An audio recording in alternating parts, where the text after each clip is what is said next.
Hello everyone, आप लोगों का स्वागत है मेरे एक और वीडियो में। आज का जो टॉपिक होने वाला है वो होने वाला है क्लास 10th का आपका चैप्टर नंबर 3 शुरू हो रहा है। तो हम सब अध्याय 3 को बेसिक से लेकर के 3.78 जहां तक भी आपके चैप्टर एनसीईआरटी में दिए गए हैं वो सारा एक एक करके खत्म करेंगे। ठीक है, अध्याय 2 तक मैंने प्लेलिस्ट बना दिया है। क्लास 10 1 से लेकर के 15 तक लिखा हुआ है, उसमें अध्याय 1 से लेकर के 15 तक आप जाकर उसको देख लें। ठीक है, उसमें चैप्टर 2 तक कंप्लीट है, और भी वीडियो बने हुए हैं क्लास 10 के, पर उसको मैं ऐड नहीं किया हूं क्योंकि मैं चाहता हूं कि उसमें सीरियल वाइज ऐड रहे। फिलहाल आज का जो टॉपिक होगा वो होगा अध्याय 3, और आज हम सब देखेंगे बेसिक। ठीक है, अध्याय 3 का बेसिक। आप इस रूल को समझेंगे तभी आप चैप्टर 3 को टैकल कर पाएंगे। ठीक है, ये इंपॉर्टेंट है, उसके बिना आप 3.2 3.3 4 कुछ भी हल नहीं कर पाएंगे। इस कारण से बेसिक को समझना ज्यादा इंपॉर्टेंट हो जाता है। तो चलिए शुरुआत करते हैं। तो दो चर एक्चुअल में क्या हुआ, दो चर क्या होता है? तो दो चर का सिंपल सा मतलब है दो आदमी का बात हो रहा है, यानी एक्स और वाई अलग अलग, ए और बी अलग अलग। ठीक है, भी जेड ऐसे समझ गए होंगे। तो दो चर का मतलब एक्स वाई। जैसे एक चर अगर हम बोलते तो एक चर का मतलब ये होता, अगर मैं उदाहरण दूं तो 4x² प्लस 3x प्लस 2। ठीक है, ये हो गया एक चर, क्योंकि यहां भी x है और यहां पर भी क्या है, x है। लेकिन दो चर में आपका मतलब ये हो जाता है, दो चर का मतलब ये हुआ कि x है और y है। ठीक है, ये सिंपल सा बात है। अब इसमें रूल क्या है, दो चर आप समझ गए होंगे। और रैखिक समीकरण का मतलब क्या हुआ, समीकरण कैसा रहेगा? तो 2x मान लेते हैं, 2x माइनस 3y बराबर 4, ये इक्वेशन 1 हो गया। 3x माइनस 6y बराबर 3, ये इक्वेशन 2 हो गया। ऐसा आपको क्वेश्चन देखने को मिलेगा इस चैप्टर में। ठीक है, फिलहाल हम सब बेसिक रूल की ओर बढ़ते हैं। ठीक है, एक मिनट रुकेंगे। चलिए पहले तो रूल समझ लेते हैं, क्योंकि रूल के बिना आप आगे कुछ भी नहीं कर पाएंगे। तो मैं थोड़ा रूल लिखा देता हूं आप सबको। चलिए शुरुआत करते हैं। थोड़ा रूल लिख लीजिए। तो पहला है, इसके बिना आप मतलब आगे कुछ नहीं कर पाएंगे इस चैप्टर में। फिलहाल रूल नंबर फर्स्ट है कि यदि यदि a1 बटे a2 बराबर नहीं है b1 बटे b2 का, बराबर को जब काट देते हैं तो होता है बराबर नहीं है। तो इस स्थिति में दो तीन बात आपको ध्यान देना है। ठीक है, इस स्थिति में क्या होगा, क्योंकि प्रश्न इसी से आएंगे। इस स्थिति में पहला नंबर, ये कैसा है, संगत है या असंगत है? तो आप बोलेंगे यह हो जाएगा आपका संगत। ठीक है, इस स्थिति में ये संगत होगा। अभी मैं उदाहरण के साथ आपको समझाऊंगा। दूसरा ये है कि ये क्या होगा, मतलब ये इसका हल क्या होगा? तो इसका हल होगा अद्वितीय हल।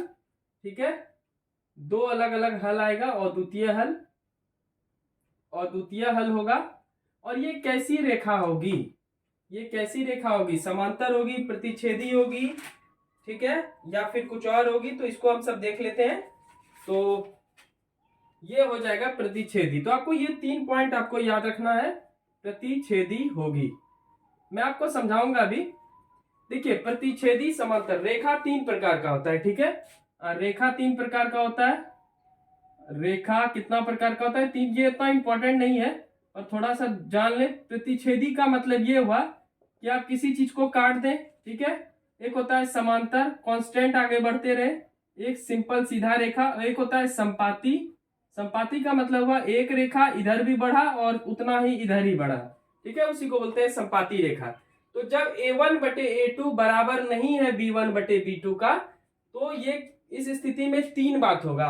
3 बात क्या होगा?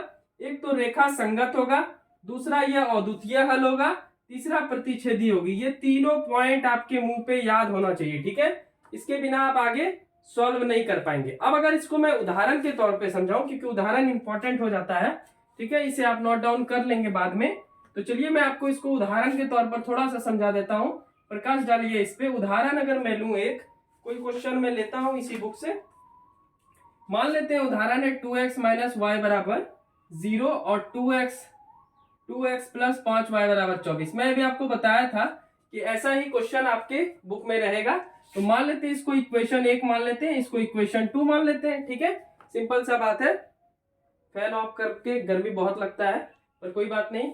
देखिए, समीकरण 1 और समीकरण 2, देखिए इंपॉर्टेंट इसमें क्या है कि ऊपर जब एक दिए समीकरण, तो ये सारा a1 के कोटा में आएगा, a1 b1 c1। ठीक है, A2B2C2, इसका मतलब ये हुआ कि ये x वाला जो है ये A कहलाएगा, ठीक है, y वाला जो है ये B कहलाएगा और लास्ट जो है ये C कहलाएगा, ठीक है। तो ऊपर वाला जब A कहलाया और नीचे वाला भी A कहलाएगा, मतलब ये x वाला A कहलाएगा, y वाला B कहलाएगा और लास्ट वाला C कहलाएगा, ठीक है। लेकिन समीकरण एक है ऊपर, तो आप ऊपर में A1 देंगे, ठीक है। तो A1 B1 मैं लिख देता हूं और C1 मैं आपको समझा रहा हूं, अभी आप सबको अभी नोट डाउन नहीं करना है, मैं बोल दूंगा तब आप सब लिखना शुरू करेंगे, ठीक है। तो A1 B1 C1 उसी प्रकार से नीचे भी दे दें A2 B2 और C2, सिंपल सा बात है। समीकरण एक यानी इक्वेशन एक यानी वो A1 B1 C1, दो समीकरण होगा A2 B2 और C2, सिंपल सा लॉजिक है। अब जो x के आगे है वो होगा A1, तो x के आगे क्या है, 2 है, तो आप 2 दे दें। y के आगे कुछ नहीं है, कुछ नहीं ना है, माइनस है सिर्फ, तो माइनस तो आप देंगे, लेकिन क्या y के आगे कोई नंबर है, नहीं है। y के आगे कोई नंबर ना होने की वजह से वहां पे एक ही हो जाएगा और C1 के जगह पे 0 हो जाएगा, ठीक है। उसी प्रकार A2 हो जाएगा 2, B2 हो जाएगा 5 और C2 हो जाएगा 24, ठीक है।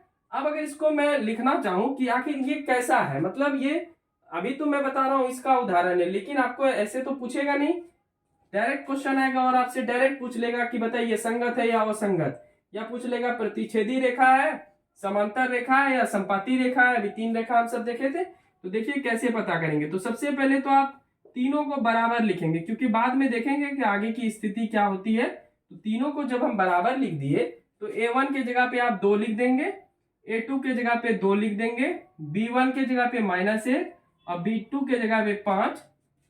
अब यहीं पे आप देखेंगे तो दोनों बराबर नहीं है, तो C1 बटे C2 को लिखने की कोई आवश्यकता नहीं है, तो ये दोनों बराबर नहीं है। अब जब बराबर नहीं है तो मैंने अभी आपको बताया कि इस स्थिति में संगत होगा और द्वितीय होगा और प्रतिच्छेदी होगा, तो यही 3 स्थिति होगा। अब आपसे जो भी क्वेश्चन में पूछेगा, अगर संगत और संगत पूछा तो आप संगत देंगे, और द्वितीय हल कोई हल नहीं, एक हल तो ऐसा पूछा तो आप ये देंगे और द्वितीय हल इस स्थिति में, और समांतर संपाती या प्रतिच्छेदी तो आप सब बोल देंगे ये कैसा रेखा है, ये प्रतिच्छेदी होगी, ठीक है।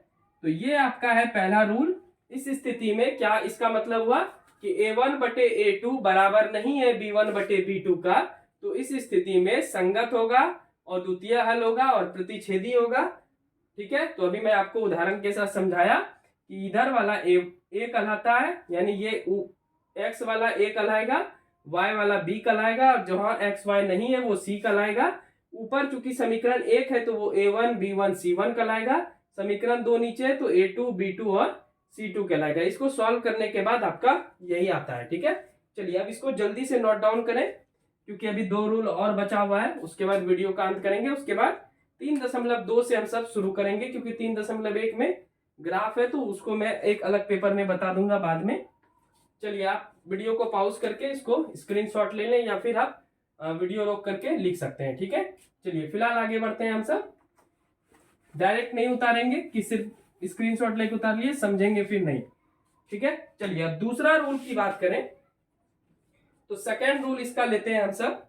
तो सेकेंड रूल है, यदि A1 बटे A2 बराबर है B1 बटे B2 का और ये बराबर नहीं है C1 बटे C2 का, तो इस स्थिति में क्या होगा, तो लिखेंगे इस स्थिति में, अभी मैं इसको भी उदाहरण के साथ समझा दूंगा।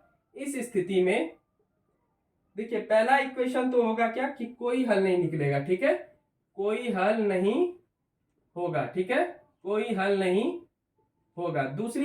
दूसरा क्या हो जाएगा कि ये असंगत होगा, ठीक है, असंगत होगा। और तीसरा रूल जो है, तीसरा नंबर, वो हो जाएगा आपका ये संपाती होगा, ठीक है, सॉरी ये समांतर होगा, ये क्या हो जाएगा, समांतर। अब इसका मतलब क्या हुआ, तो चलिए उदाहरण के तौर पे समझते हैं कि ये चीज क्या है। तो एग्जांपल इसी का ले लेते हैं कि किस सिचुएशन में जो है कोई हल नहीं होगा, असंगत होगा और समानांतर होगा, ठीक है।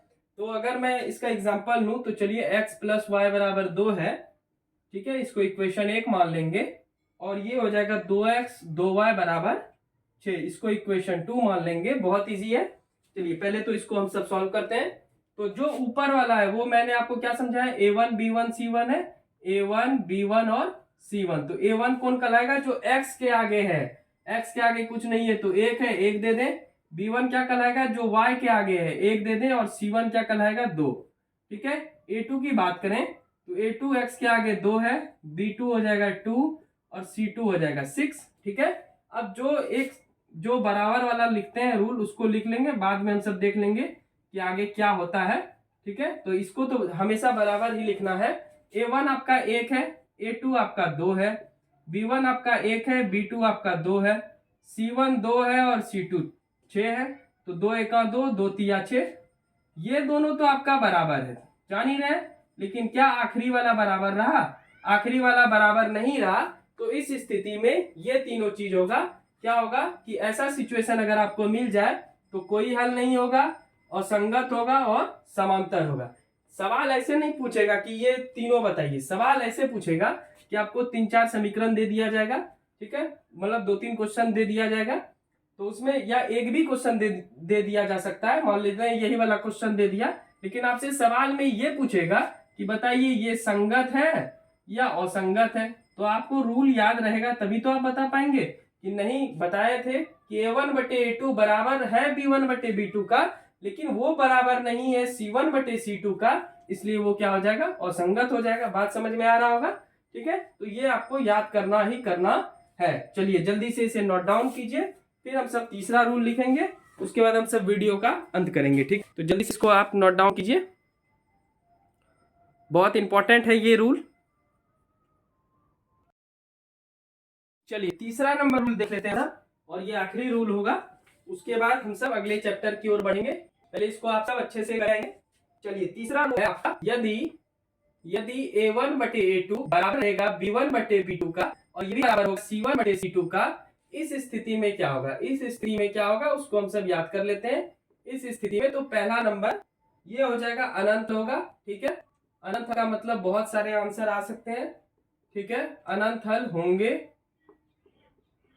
उसके बाद दूसरा अगर बात करें तो ये हो जाएगा आपका संगत। ठीक है, संगत होगा। और तीसरा अगर हम बात करें तो तीसरा में हो जाएगा ये आपका A1/A2 बराबर है B1/B2 का और बराबर है C1/C2 का, यानी हो जाएगा संपाती होगा। ठीक है, तो चलिए इसको भी हम सब एग्जाम्पल के थ्रू, जैसा कि पहला और दूसरा रूल देखे थे, इसको भी एग्जाम्पल के थ्रू हम सब देख लेते हैं। तो उदाहरण अगर हम ले लें तो x + y बराबर 2। ठीक है, उसके बाद 2x + 2y बराबर 4। चलिए देख लेते हैं इसको भी, आपका 2y बराबर 4, इसको समीकरण 1 मान लेंगे और इसको समीकरण 2। तो ऊपर वाला तो आप सबको मैं बार बार बोल रहा हूं, A1 B1 और C1। क्यों A1 B1 C1 लिखे, क्योंकि समीकरण क्या है 1। नीचे क्या लिखेंगे आप, A2, क्योंकि समीकरण क्या है 2। B2 लिख देंगे और C2 लिख देंगे। ठीक है, चलिए A1 क्या हो जाएगा, x यहाँ नहीं है, कुछ नहीं रहने के संदर्भ में यहाँ पे 1 है तो आप 1 दे देंगे। B1 हो जाएगा 1, C1 हो जाएगा 2। ठीक है, A2 हो जाएगा 2, B2 हो जाएगा 2 और C2 हो जाएगा 4। चलिए इसको लिख लेते हैं, A1/A2 बराबर है क्या, B1/B2 का और C1/C2 का। तो A1 कितना है 1/2, B1 कितना है 1/2 और C1 कितना है 2/4। तो 2 एका 2, 2 दूनी 4। क्या तीनों बराबर है, बिल्कुल बराबर है। जब बराबर होगा तो हम कहेंगे कि A1/A2 बराबर है B1/B2 का और बराबर है C1/C2 का, यानी इस स्थिति में अनंत हल होगा, संगत होगा और संपाती होगा। ठीक है, अनंत हल होगा, संगत होगा और संपाती होगा। तो 3 रूल हम सब सीख लिए। ये 3 रूल से ही पूरा आपका जो है अध्याय 3 इसी पे आधारित है। और 3-4 विधि भी सीखेंगे हम सब बाद में, वो चैप्टर के थ्रू ही हम सब चलते जाएंगे। प्रतिस्थापन विधि, विलोपन विधि, वज्र गुणनखंड, वो जब चैप्टर में बताऊंगा 3.3 में है आपका प्रतिस्थापन विधि, तो उसी टाइम में एक्सप्लेन कर दूंगा, वो ज्यादा बड़ा इशू नहीं है। अब ये जो समझे आज, ये बेसिक कॉन्सेप्ट, ये आपको 3.2 में काम देगा, जो हम अगले वीडियो में डिस्कस करेंगे, जिसमें हम सब क्वेश्चन देखेंगे। लेकिन ये वीडियो बहुत महत्वपूर्ण है, इसको ध्यान पूर्वक आप समझेंगे, 1-2 बार आप रिपीट करके देखें। मुझे उतना टाइम नहीं मिल पाता है क्योंकि मुझे अभी BPSC वाले सबके लिए बहुत ज़्यादा वीडियो बनाने पड़ रहे हैं। ठीक है, और तो मैं कोशिश करूंगा कि आप सबका भी जल्दी कोर्स कंप्लीट कर दूं। ठीक है, मैं धीरे धीरे वीडियो डाल ही रहा हूं। तो अध्याय 3 खत्म कर देंगे जल्द ही, इस वीक में खत्म कर देंगे। तो आप सब आराम से एक एक करके रूल को याद कर लें और ये याद करना है। ठीक है, तो ये 3 चीज अगर आप याद कर लेते हैं, A1/A2 बराबर नहीं है B1/B2 का, इस स्थिति में क्या होता है अभी मैं आपको बताया, ये पहला रूल था। दूसरा, A1/A2 बराबर तो है B1/B2 का, लेकिन ये बराबर नहीं है आपका C1/C2 का। ठीक है, और आखिरी यही वाला है, A1/A2 बराबर है B1/B2 और बराबर है C1/C2। तो ये 3 रूल आपको याद रहना चाहिए। याद आपको ये रखना है कि कौन से रूल में क्या बात हुआ था, क्योंकि सवाल आएगा। अभी आप 3.2 में सवाल देखेंगे। ठीक है, तो 3.2 का हम सब 2 नंबर क्वेश्चन से शुरू करेंगे, क्योंकि 1 नंबर में ग्राफ वगैरह है तो वो मैं बाद में बताऊंगा, क्योंकि ग्राफ बोर्ड पे मैं कैसे बताऊं तो वो मैं ग्राफ पेपर पे बता दूंगा। ठीक है, तो चलिए, ये बेसिक शुरू हो चुका है आपका अध्याय 3 का, 2 चर वाले रैखिक समीकरण। मिलते हैं नेक्स्ट वीडियो में। वीडियो अच्छी लगी हो तो चैनल को सब्सक्राइब करेंगे और एक लाइक कर देंगे। ठीक है, चलिए, तब तक के लिए thank you and bye bye.